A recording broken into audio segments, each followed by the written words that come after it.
พร้อมแล้วเตรียมตัวกราบพระทำวัดเย็นครับทั้งหมดกราบพระพร้อมกันครับกราบกราบกราบกราบบารมีธรรมพ่อแม่ครูบาอาจารย์ครับทั้งหมดกล่าวคำบูชาพระรัตนตรัยพร้อมกันครับอิมินาสการเรนะพุทธังอภิปูชยามะอิมินาสการเรนะ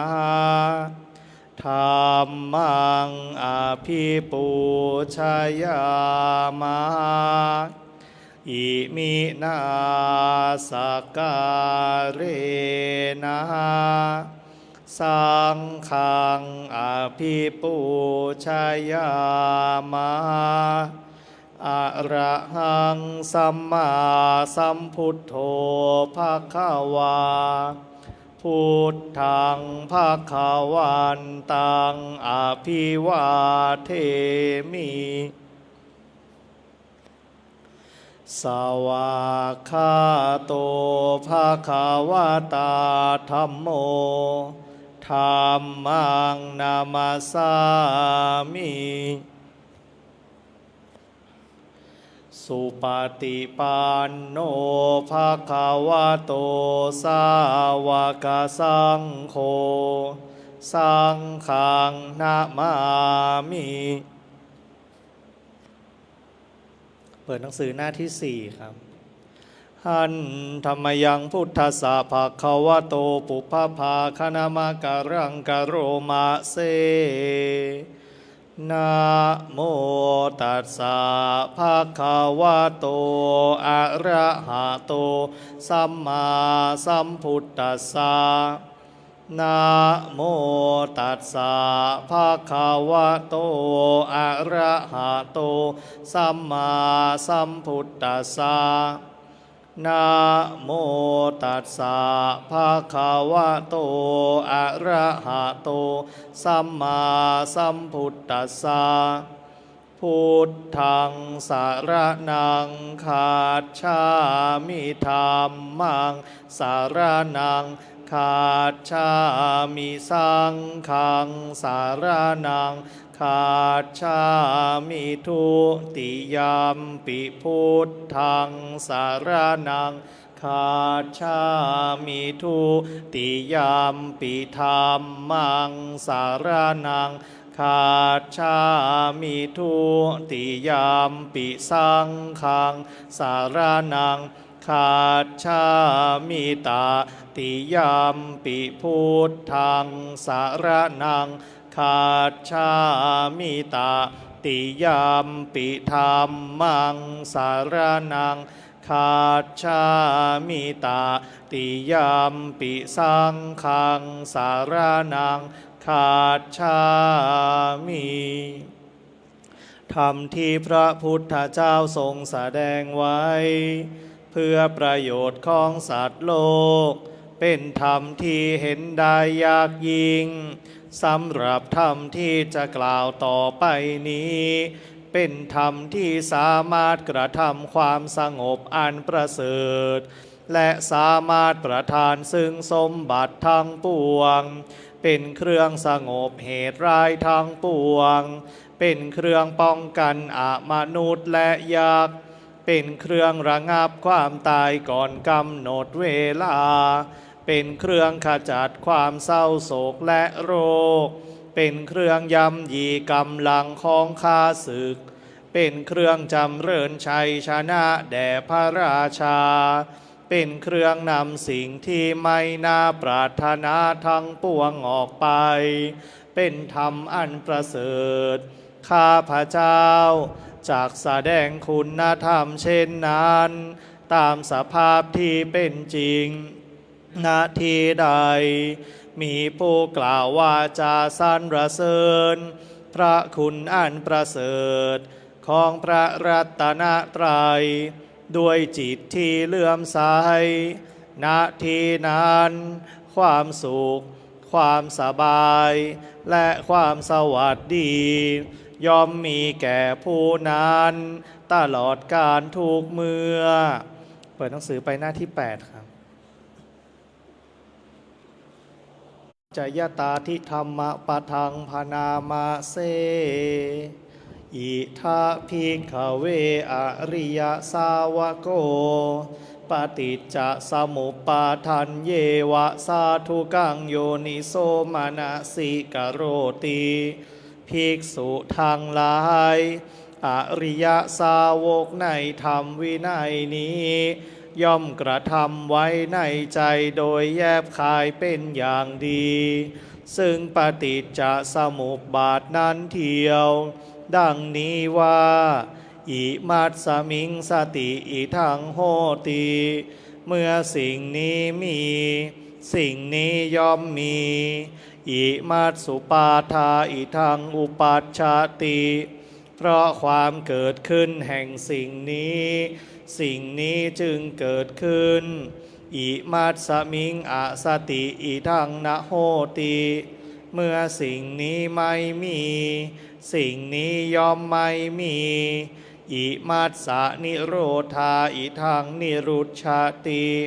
เพราะความดับไปแห่งสิ่งนี้สิ่งนี้จึงดับไปยะทิทังได้แก่สิ่งเหล่านี้คืออวิชชาปัจจยาสังขาราเพราะมีอวิชชาเป็นปัจจัยจึงมีสังขารทั้งหลายสังขาระปัจจยาวิญญาณังเพราะมีสังขารเป็นปัจจัยจึงมีวิญญาณวิญญาณปัจจยานามรูปังเพราะมีวิญญาณเป็นปัจจัยจึงมีนามรูปนามรูปปัจจยาสาลายตานังเพราะมีนามรูปเป็นปัจจัยจึงมีสาลายตนะสาลายตนะปัจจยาภัสโสเพราะมีสาลายตนะเป็นปัจจัยจึงมีผัสสะผัสสะปัจจยาเวทนาเพราะมีผัสสะเป็นปัจจัยจึงมีเวทนาเวทนาปัจจยาตัณหาเพราะมีเวทนาเป็นปัจจัยจึงมีตัณหาตัณหาปัจจยาอุปาทานังเพราะมีตัณหาเป็นปัจจัยจึงมีอุปาทานอุปาทานาปัจจยาภะโวเพราะมีอุปาทานเป็นปัจจัยจึงมีภพภาวะปัจจยาชาติเพราะมีภพเป็นปัจจัยจึงมีชาติชาติปัจจยาชรามรณัง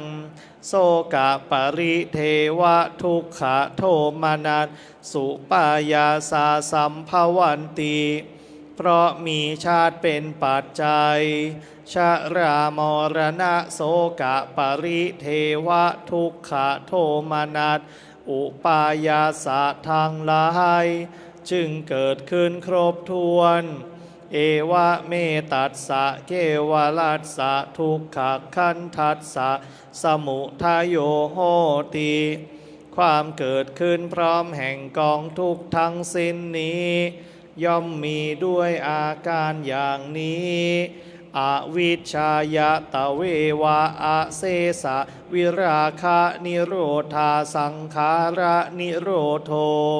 เพราะความจางคลายดับไปโดยไม่เหลือแห่งอวิชชานั้นเทียวจึงมีความดับแห่งสังขารสังขาระนิโรธาวิญญาณนิโรโทเพราะมีความดับแห่งสังขารจึงมีความดับแห่งวิญญาณวิญญาณนิโรธานามรูปนิโรโทเพราะมีความดับแห่งวิญญาณจึงมีความดับแห่งนามรูป นามรูปะนิโรธาสาลายตนะนิโรโธเพราะมีความดับแห่งนามรูปจึงมีความดับแห่งสาลายตนะสาลายตนะนิโรธาผัสสะนิโรโธ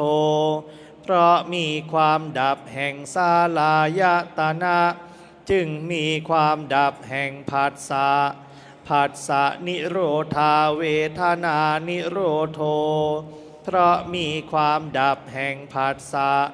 จึงมีความดับแห่งเวทนาเวทนานิโรธาตัณหานิโรโธ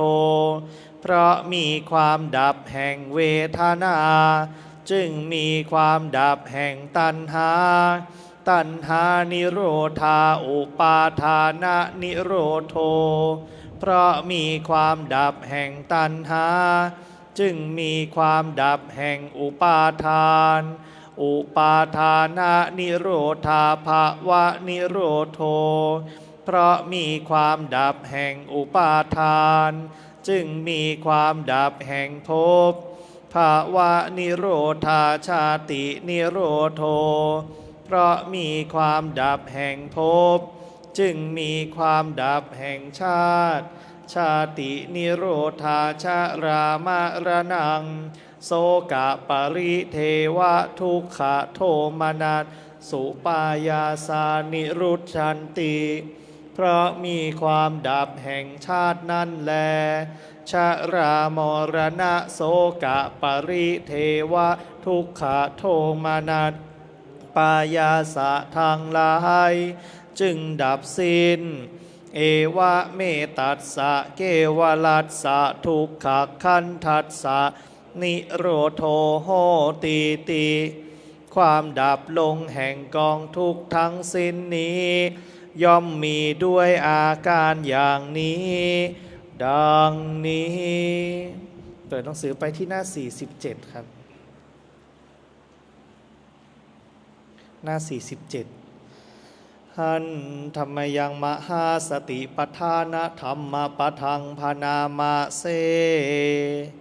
ดูกะระภิกษุทั้งหลายภิกษุพิจารณาเห็นเวทนาในเวทนาอยู่อย่างไรเล่าภิกษุในธรรมวินัยนี้เสวยสุขเวทนาอยู่ก็รู้ชัดว่าเราเสวยสุขเวทนาหรือเสวยทุกขเวทนาก็รู้ชัดว่าเราเสวยทุกขเวทนาหรือเสวยอทุกขมสุขเวทนา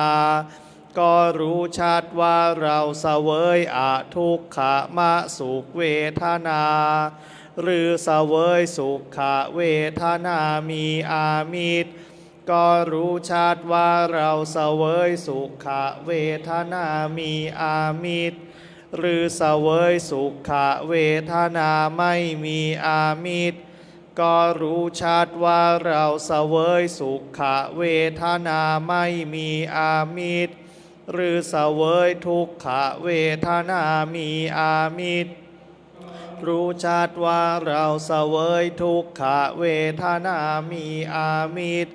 หรือเสวยทุกขเวทนาไม่มีอามิตรก็รู้ชัดว่าเราเสวยทุกขเวทนาไม่มีอามิตรหรือเสวยอทุกขมสุขเวทนามีอามิตรก็รู้ชัดว่าเราเสวยอทุกขมสุขเวทนามีอามิตร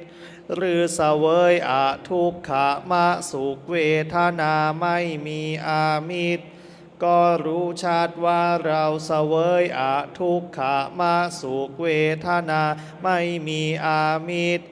ดังพันนามาชนีภิกษุย่อมพิจารณาเห็นเวทนาในเวทนาภายในบ้างพิจารณาเห็นเวทนาในเวทนาภายนอกบ้างพิจารณาเห็นเวทนาในเวทนาทั้งภายในทั้งภายนอกบ้างพ พิจารณาเห็นธรรมคือความเกิดขึ้นในเวทนาบ้างพิจารณาเห็นธรรมคือความเสื่อมในเวทนาบ้างพิจารณาเห็นธรรมคือทั้งความเกิดขึ้นทั้งความเสื่อมในเวทนาบ้างอีกอย่างหนึ่งสติของเธอที่ตั้งมั่นอยู่ว่าเวทนามีอยู่ก็เพียงสักว่าความรู้เพียงสักว่าอาศัยระลึกเท่านั้น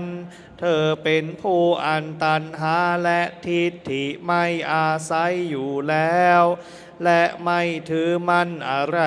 รในโลกดูกะระภิกษุทั้งหลายอย่างนี้แลภิกษุชื่อว่าพิจารณาเห็นเวทนาในเวทนาอยู่ดูกะระภิกษุทั้งหลายภิกษุพิจารณาเห็นจิตในจิตอยู่อย่างไรเล่าภิกษุในธรรมวินัยนี้จิตมีราคะก็รู้ว่าจิตมีราคะหรือจิตปราศจากราคะก็รู้ว่าจิตปราศจากราคะจิตมีโทสะก็รู้ว่าจิตมีโทสะหรือจิตปราศจากโทสะก็รู้ว่าจิตปราศจากโทสะจิตมีโมหะก็รู้ว่าจิตมีโมหะหรือจิตปราศจากโมหะก็รู้ว่าจิตปราศจากโมหะจิตหดหู่ก็รู้ว่าจิตหดหู่จิตฟุ้งซ่านก็รู้ว่าจิตฟุ้งซ่านจิตเป็นมหรคตก็รู้ว่าจิตเป็นมหรคตหรือจิตไม่เป็นมหรคตก็รู้ว่าจิตไม่เป็นมหรคตจิตมีจิตอื่นยิ่งกว่าก็รู้ว่าจิตมีจิตอื่นยิ่งกว่าหรือจิตไม่มีจิตอื่นยิ่งกว่าก็รู้ว่าจิตไม่มีจิตอื่นยิ่งกว่า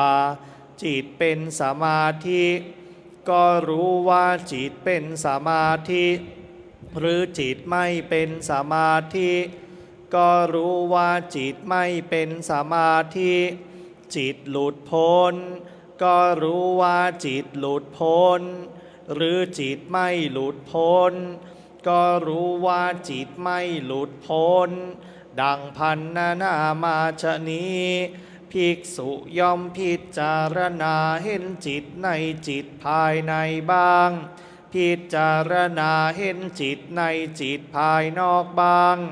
พิจารณาเห็นจิตในจิตทั้งภายในทั้งภายนอกบ้างพิจารณาเห็นธรรมคือความเกิดขึ้นในจิตบ้างพิจารณาเห็นธรรมคือความเสื่อมในจิตบ้างพิจารณาเห็นธรรม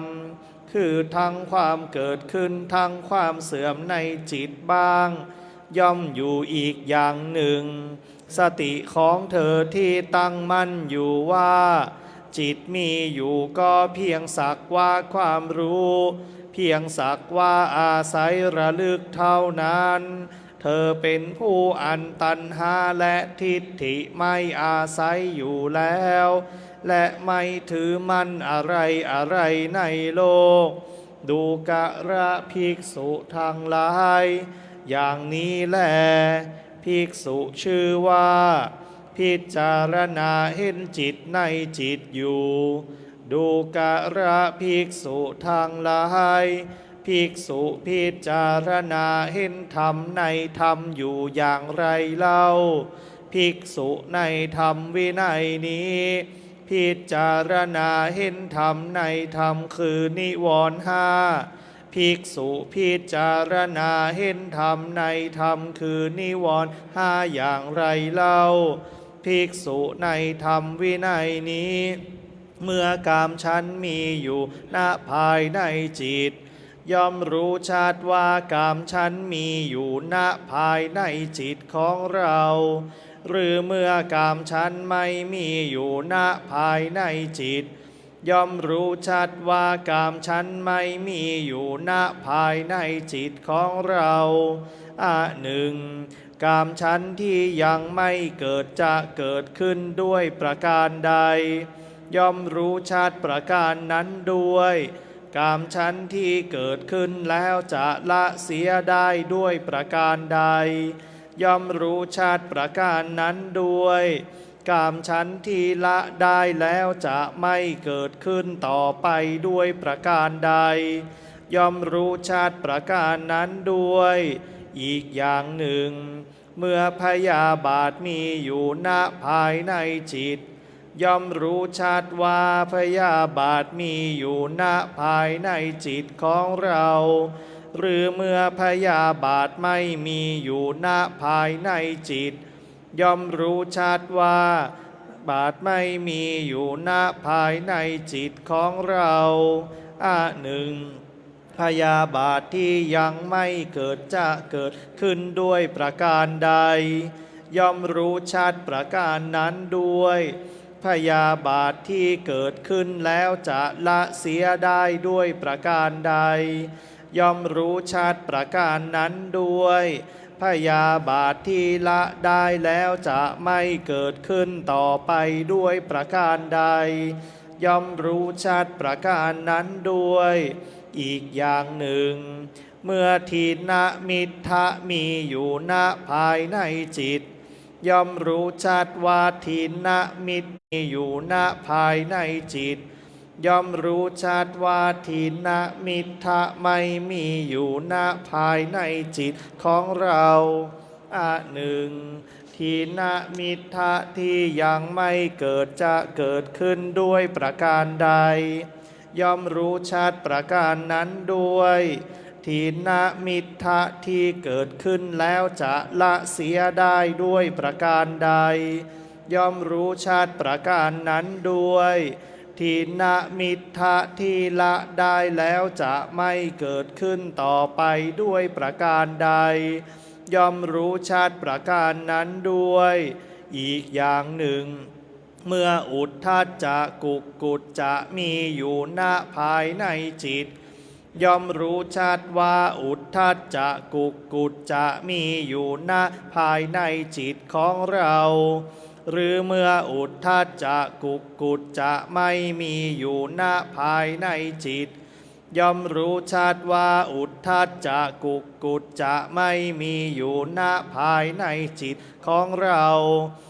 หนึ่งอุทธัจจะกุกุจจะที่ยังไม่เกิดจะเกิดขึ้นด้วยประการใด ย่อมรู้ชัดประการนั้นด้วยอุทธัจจะกุกุจจะที่เกิดขึ้นแล้วจะละเสียได้ด้วยประการใด ย่อมรู้ชัดประการนั้นด้วยอุทธัจจะกุกุจจะที่ละได้แล้วจะไม่เกิดขึ้นต่อไปด้วยประการใด ย่อมรู้ชัดประการนั้นด้วยอีกอย่างหนึ่ง เมื่อวิจิกิจฉามีอยู่ณภายในจิต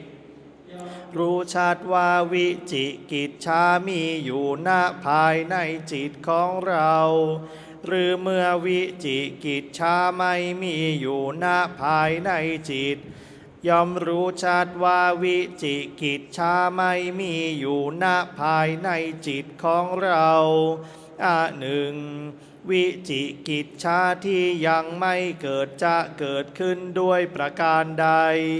ย่อมรู้ชัดประการนั้นด้วยวิจิกิจฉาที่เกิดขึ้นแล้วจะละเสียได้ด้วยประการใด ย่อมรู้ชัดประการนั้นด้วย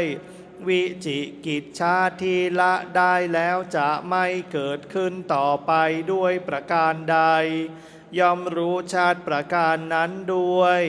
ดังพันนามาชนี้ภิกษุย่อมพิจารณาเห็นธรรมในธรรมภายในบ้าง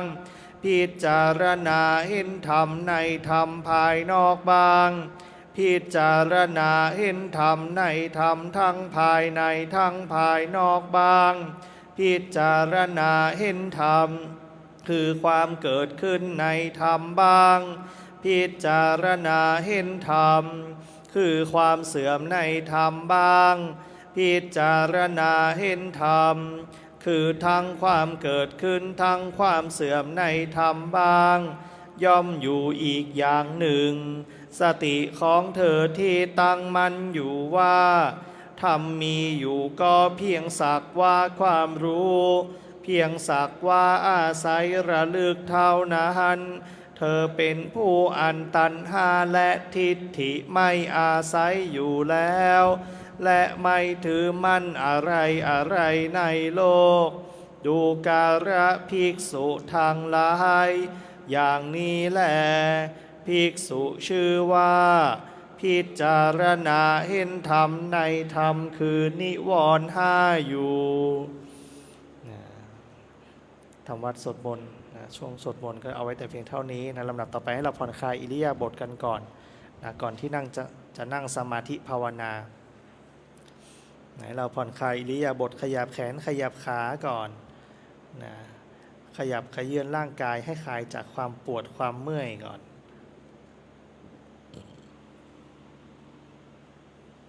ในขยับก็มีสติรู้ตัวไปด้วยนะว่ากำลังขยับนะเส้นมันตึงตรงไหนนะมาเหยียดมันตึงมันรู้สึกสบายไม่สบายตรงไหนนะให้เราทำความรู้สึกไปด้วยนะ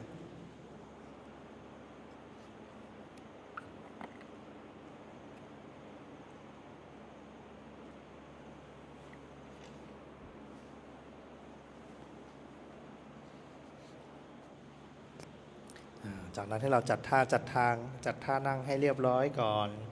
นะให้มันสบายๆนะไม่ตึงเกินไปไม่หย่อนเกินไปให้มันมีสติได้ง่ายนะให้เราอธิษฐานรับพระกรรมฐานพร้อมกันครับข้าพเจ้าขอตั้งจิตอธิษฐาน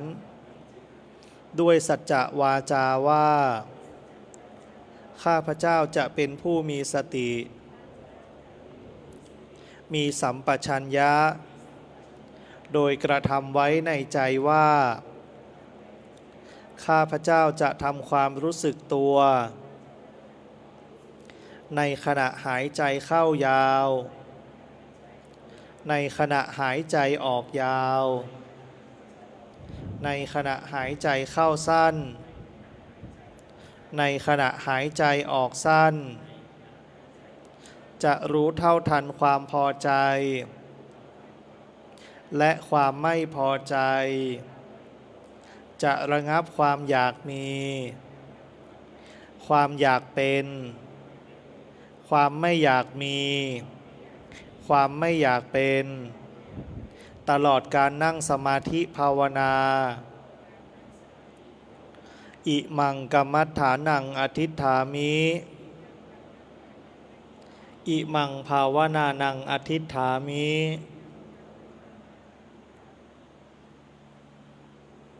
ให้เรากำหนดรู้ลมหายใจเข้ารู้ลมหายใจออกนะรู้ลมหายใจเมื่อมันสั้นรู้ลมหายใจเมื่อมันยาวนะทำความรู้สึกตัวนะ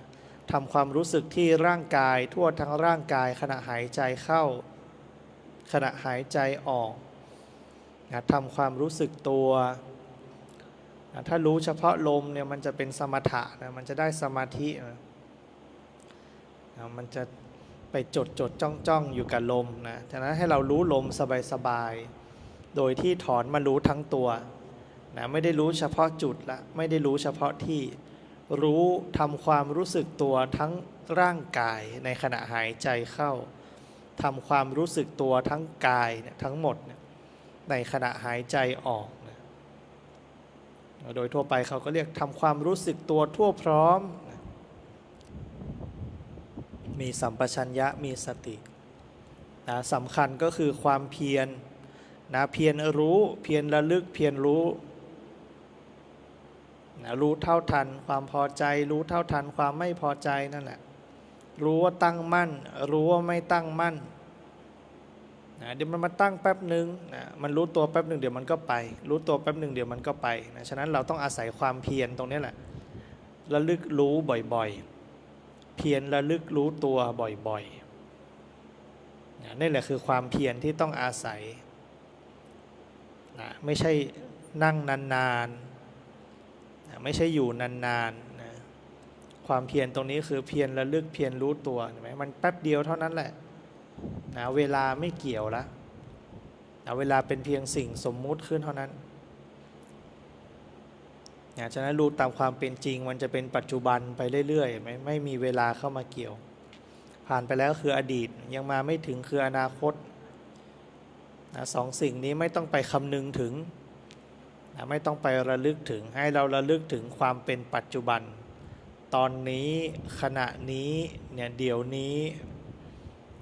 ให้เราระลึกถึงในความเป็นปัจจุบันทำความรู้สึกตัว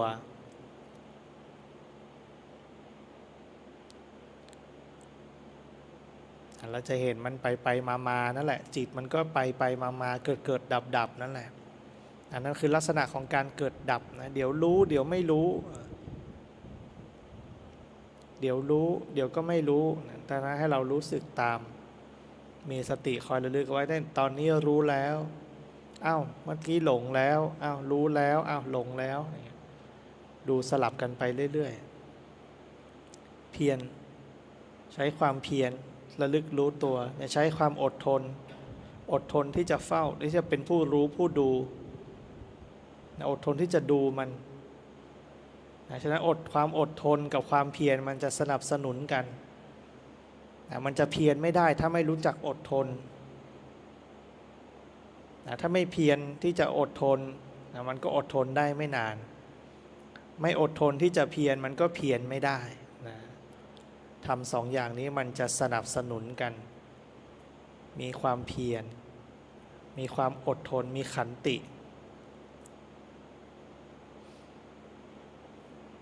ในช่วงเวลานี้ให้เราเจริญสมาธิภาวนาให้พอสมควรแก่เวลา